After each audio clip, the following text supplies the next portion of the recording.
Good morning. Good to be with you again today, and I'm here behind the bleachers. You can see the football goalpost in the background, and again, just bringing you the talk from the bleachers this week, and continuing to build on the 4 pillars of a healthy Christian business leader. The 4 pillars are healthy relationships, biblical financial values, biblical spirituality, and balanced living. And this week, because there's this extra week, I'm doing a talk on Proverbs. And so the talk this week is on Proverbs chapter 25 for business leaders. And that's been the focus. So on Monday, we talked about humility in leadership is better than arrogance. And just the importance of recognizing that just because you're the leader doesn't mean that you have to talk about yourself in ways that are degrading to others and kind of lifting yourself up and puffing yourself up. In fact, there's danger in puffing yourself up and then having somebody else kind of knock the wind out of you because what you're saying is not maybe as accurate or true about yourself. Then yesterday we talked about winning an argument but losing the war. And just a reminder that sometimes we need to know when should we fight for our name and when should we let it go. And then today it's we're going to talk about communication. It's all about communication. That's the title for today. It's all about communication. Now, we hear this all the time. You know, we hear it all the time. It's all about communication. And the reason that we hear this all the time is because communication will either strengthen your relationships or destroy them. There really is no middle ground. Either they will strengthen them or they will destroy your relationships. And so that's why we hear so much about the fact that it's all about communication.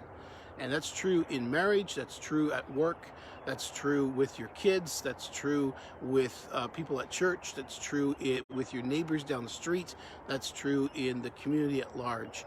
Communication really matters. Proverbs chapter 25, verses 11 through 15, we read the following. Saying the right thing at the right time is like a golden apple in a silver setting.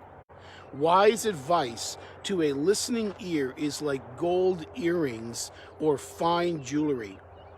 To his master who sent him, a messenger who can be trusted is as refreshing as a drink of cold water on a hot summer day. People who promise to give gifts but never give them are like clouds and wind that bring no rain. With patience, you can make anyone change their thinking, even a ruler. Gentle speech is very powerful. So there's a number of lessons that we learn here dealing with communication today. And the first is knowing what to say and when to say it. That's verse 11. Saying the right thing at the right time, knowing what to say, and then knowing when to say it. Because it's one thing to know what to say and to have the right words, but to say it at the wrong time is not helpful. And then there's times when we should speak up and we don't, and that's not helpful. And so it's that ability to say, I know what to say, and this is the right time to say it. And so that's the first lesson that we learn here from this proverb, in verse 11, on communication, is know what to say and know when to say it. And then the second is good advice is of great value if the person is willing to hear it. You can have the best advice in the world. I can have the best advice for you in the world, but if you are not willing to hear it, if you're not willing to act on it, not willing to take it to heart, then it's useless. And that's kind of what he's saying. Your good advice is only valuable to a person willing to hear that advice. And so you might have great advice, but if that person's not willing to hear it, then you're in essence wasting your breath. Now, I'm not saying don't maybe give the advice, again, based on that first statement, knowing when to say it as well, because maybe it's not that they're not willing to hear it, it's maybe the timing is just not right. On the other hand, this is a good thing for each one of us to take to heart, and that is, are we willing to listen to good advice? Am I willing to listen to good advice? When someone gives me advice, And I have people who give me advice, and am I willing to take that to heart? And are you willing to take to heart the advice that people are giving to you? That's a great point that he makes there in verse 12. And then in verse 13, a good employee is worth their weight in gold.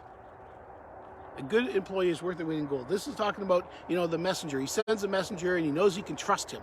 And so he sent him off. He knows he can trust him. What a great thing that he can do that and know that he can trust him. So then my advice would be treat him as a valuable team player. If they really are that valuable, then they need to be treated that way. They are refreshing for your business. And of course, if you're an employee, that's the kind of employee you want to be. You want to be the employee that your boss is going to come to you and say, you know what, I've got a job for you. Because I really trust you. Because you've proven yourself to be trustworthy. And that is a good place to be. And then verse 14, when it comes again to communication, don't be a promise breaker. A promise breaker. There's a whole movement called promise keepers, and that's great. But, so oftentimes we make promises and then we don't keep those promises. In that particular statement, he's talking about how a person says, I'm going to give a gift, and then they don't follow through. They don't give. They don't give what they had promised to give. And that person is like a cloud in the sky. There's not a cloud. Well, there's some very faint clouds right now. But you see a cloud in the sky, and it looks like it's going to rain, and it's the cloud is there, and the wind is there, and you think, oh, we're going to get some rain. And then it just doesn't rain. That's what a person is like who makes a promise and then doesn't keep it. Now, I've talked about this before, and again, there are times when we might make a promise and circumstances change and we can't keep it. That's different than a person who makes promises but doesn't keep them. And it's not because of circumstances, not because, things have actually really changed. It's because they just really never intended to keep the promise. And he says, don't be that person. And then some people have a really hard time with change. Verse 15, he talks about, you can change anybody's mind. And again, this is a proverb. There seem to be some people that, if you're going to change their mind, it's going to take you a long, long time. And in this case, he even suggests that maybe it's going to take a long time. But you know what? It is good to remember that people's minds may be hard to change, but they can be changed. Even those in positions of leadership can have a hard time with change. And oftentimes people do have a hard time embracing new things and embracing change.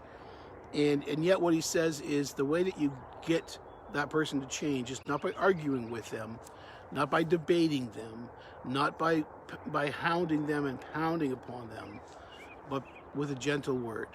A gentle word. Sometimes it's better to just ask them a question and to say, have you ever thought about it from this perspective?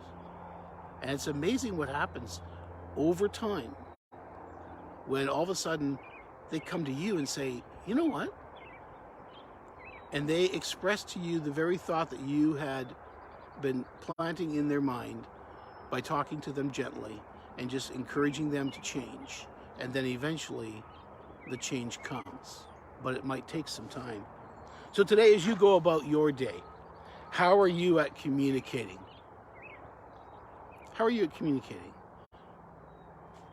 May we learn to communicate in healthy ways. May the Lord bless you. Have a great day, and I'll see you again tomorrow here by the bleachers.